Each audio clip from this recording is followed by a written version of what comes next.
sekaligus Ketua KSPI Sulawesi Selatan. Yang saya hormati Kak Anas selaku anggota LKS Tripartit Provinsi yang sekaligus juga bendahara DPW FSPMI Sulawesi Selatan. Yang saya hormati kawan-kawan panitia khususnya pengurus PC SPI FSPMI Makassar Raya. Yang saya hormati kawan-kawan media, ada koordinator media, ada Bung Kama dan sekretaris media dan tim media perjuangan. Yang saya hormati teman-teman Garda Metal diwakili sama Bung Sukri. Yang saya hormati dan saya banggakan kawan-kawan peserta pimpinan PUK SPI FSPMI Sulawesi Selatan, dan ada 2 peserta dari Sulawesi Barat, ada Ketua PCEE, ada Sekretaris PUK Indomarko Sulawesi Barat. Alhamdulillahirabbil alamin, segala puji bagi Allah Subhanahu wa taala, Tuhan yang Maha Pengasih dan Maha Penyayang, yang olehnya hari ini kita bisa melaksanakan kegiatan salah satu program bidang pendidikan di pimpinan cabang. Salam dan salawat tercurah kepada Nabiullah Muhammad SAW, Nabi yang menjadi suri toladan, Nabi yang kemudian menjadi contoh bagi seluruh umat manusia yang ada di bumi ini.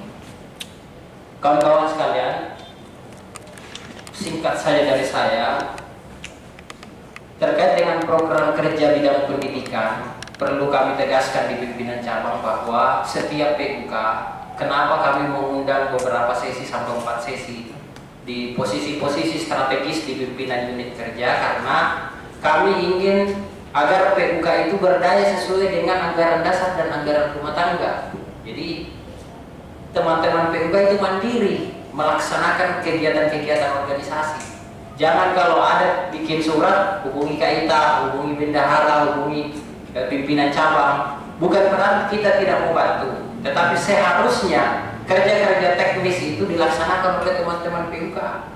Kenapa kemudian ada ketua, sekretaris? Sama, struktur di pimpinan cabang dengan struktur PUK itu sama. Karena fungsi dan kerja-kerjanya itu mirip dan hampir sama, apalagi di PUK.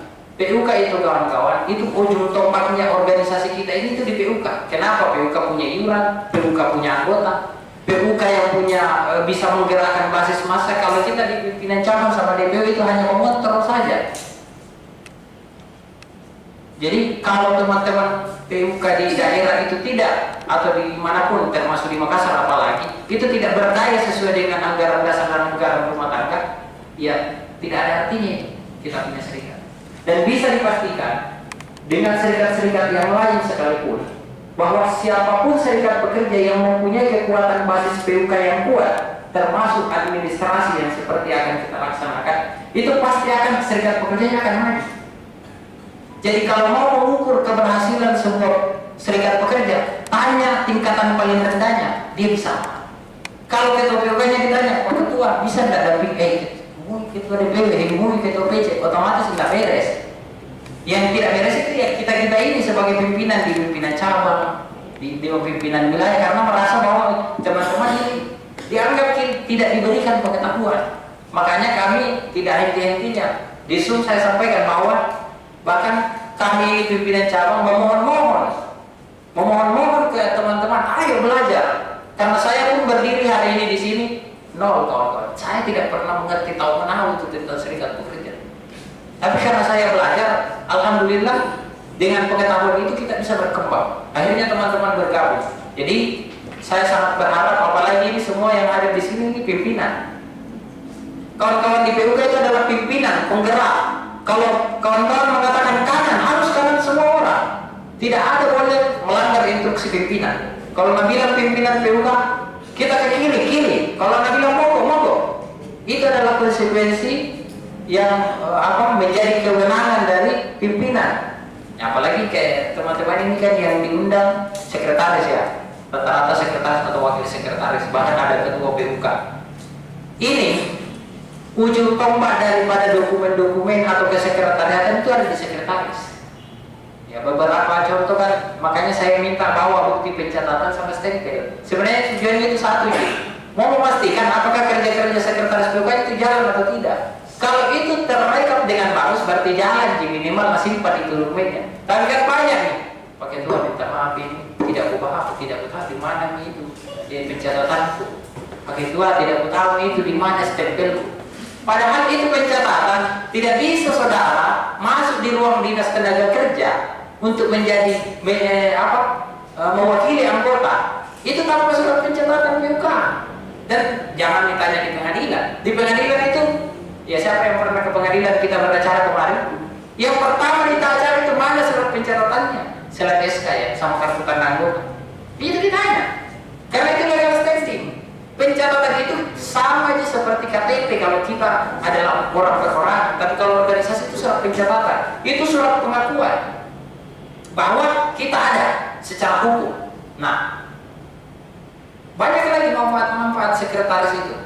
Jadi nanti akan teman-teman ya saya harap ayo belajar khususnya ini sekretaris. Itu tugas yang sangat vital itu ada di sekretaris. Kalau kapan buang semua itu, biar itu ketua mau apa kalau tidak ada dokumen. Kalau ada surat pencatatan ini di sekretaris, gimana stempelnya di sekretaris. Coba bikin surat bipartit, coba bikin surat perundingan, coba bikin perjanjian bersama. Tidak ada yang tahu. Nah, saya harap melalui pendidikan hari ini, besok semua sekretaris atau peserta yang hadir hari ini tidak perlu bertanya. Jadi kalau ada instruksi dari pimpinan cabang, semua PUK bikin surat permohonan bipartit, tahu semua. Semua PUK minta tolong bikin instruksi ke anggota, semua tahu. Khususnya sekretaris. Jadi tidak ada alasan, sekretaris tidak bisa mengerti. Kalau sekretaris tidak mampu mundur, ganti. Ya kalau ada ketua PUK di sini ganti ke sekretarisnya kalau tidak bisa. Tidak ada masalah. Karena tidak bisa menjalankan perintah organisasi. Berhalangan juga disuruh bikin surat, ya jangankan bikin surat, diundang saja pelajar tidak mau. Nah, saya harap betul-betul kawan-kawan PUK ini, pimpinan-pimpinan PUK, sekretaris PUK, ayo ya maksimalkan dan manfaatkan momen hari ini untuk kita belajar dan tanya apa-apa yang selama ini misalnya di dalam proses perjalanannya, misalnya sebentar ada materi dari dinas tenaga kerja, ada dari Pak Ketua, ada dari teman-teman pimpinan cabang, tanya hal-hal teknis sekalipun, bilang kenapa ada titik komanya, kenapa ada titik duanya, kenapa harus garis, kenapa harus garis miring, tanya supaya detail. Karena apalagi teman-teman yang di daerah kayak di Sumbar jauh sekali Pak. Kita tidak mungkin kita mau bikinkan dari sini surat misalnya surat bipartit, surat penolakan, surat apa lagi?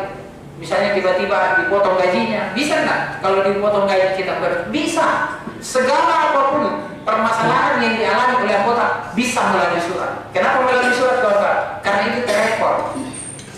Kenapa? Misalnya kalau ada masalah, misalnya teman-teman Indomaret yang paling besar ada masalah, dikasih pindai, bisa nggak kalian justru kekuatan yang pertama yang harus dilakukan selain lobby adalah surat. Kita mengawali dan mendokumentasikan bahwa kita ada proses mengupayakan untuk membicarakan ini melalui bipartit, forum bipartit. Karena kalau gagal bikin lobbymu, maka langkah selanjutnya yang kita gunakan adalah surat itu. Untuk apa? Bisa kita ke pengadilan karena kita sudah memohonkan perundingan tapi tidak dibalas. Mau dibalas atau tidak itu urusan belakang. Yang jelas bikin dulu, kasih dulu, baru lakukan langkah lobby. Kan selama ini kita upayakan itu langsung, komunikasinya langsung. Kenapa ya? Dia kok imitasi langsung telepon kepala cabang AS-nya. Pak ini yang gue tahu. Sebenarnya proses mekanisme tidak salah ya, tidak ada salah. Karena itu baik.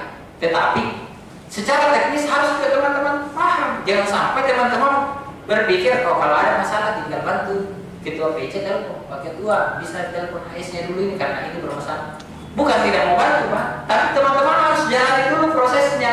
Sudah mau menyurat Pak Ketua tapi masih gagal, tidak balas barulah kita komunikasi. Begitu pula dengan persoalan-persoalan yang lain karena ini harus dimatangkan teman-teman.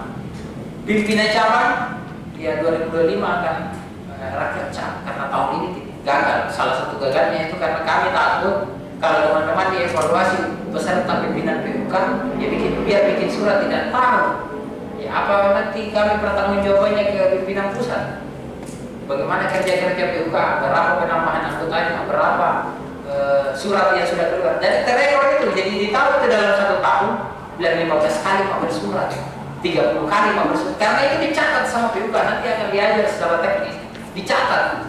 Mau juga kita bereaksi berapa kali ditahu.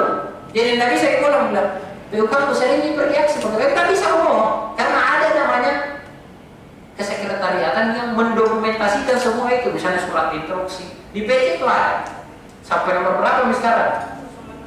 089, jadi 89 di surat yang keluar dari pimpinan cabang, baik itu instruksi maupun perintah tugas atau surat tugas dan lain-lain. Itu terrekord. Jadi saya harap teman-teman pimpinan atau sekretaris yang hadir pada hari ini, ayo kita belajar. Pokoknya kita tuntaskan tugas-tugas sekretaris, nanti itu akan dijelaskan di secara lengkap. Apa tugasnya dan apa-apa saja yang kau lakukan. Tidak usah mau pergi advokasi, tidak usah mau mengurus iuran. Tugasmu itu tugas pokokmu ya, bukan berarti tidak bisa.